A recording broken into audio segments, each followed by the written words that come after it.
নমস্কার, @joys cooking চ্যানেলে সকলকে স্বাগত।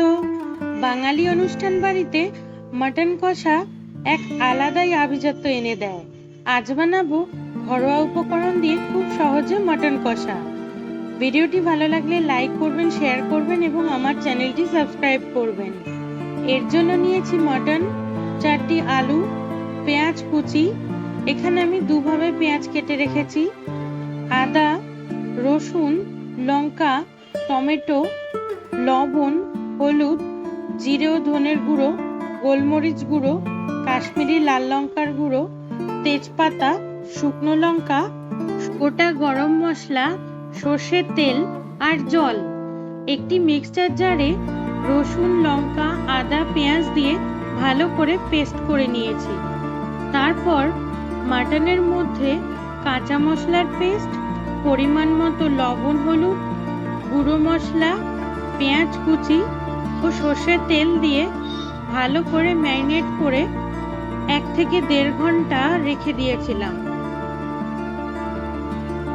মাটন ভালো করে ম্যারিনেট করে রাখার ফলে তার নিজস্ব গন্ধটা অনেকটাই কমে যায়।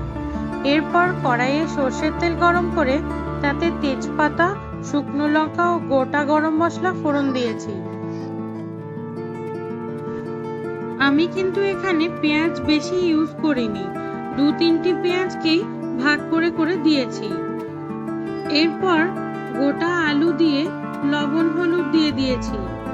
আলুটা বেশ কিছুক্ষণ ভাজা হওয়ার পর ম্যারিনেট করে রাখা মাটন দিয়ে দিয়েছি।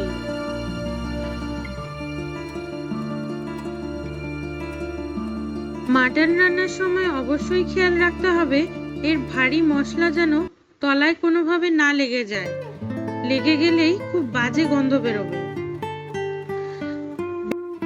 ম্যারিনেট করা মাটন গরম তেলে পড়লে কিছুক্ষণের মধ্যে জল বেরিয়ে আসে, আর এই নিজস্ব জলেই প্রায় 60% পর্যন্ত কুক হয়ে যাবে। জলটা শুকানো পর্যন্ত রান্না করে টমেটো পেস্ট দিয়ে দিয়েছি। তারপর কিছুক্ষণ রান্না করার পর কাশ্মীরি লাল লঙ্কার গুঁড়োটা সামান্য একটু জলে গুলে দিয়ে দিয়েছি। আরো কিছুক্ষণ রান্না করে ঠিক এই রকম হয়ে আসলে প্রেসার কুকারে সেদ্ধ করে নামিয়ে নিয়েছি। আমার মতো এইভাবে আপনারা কখনো মাটন বানিয়ে খেয়েছেন?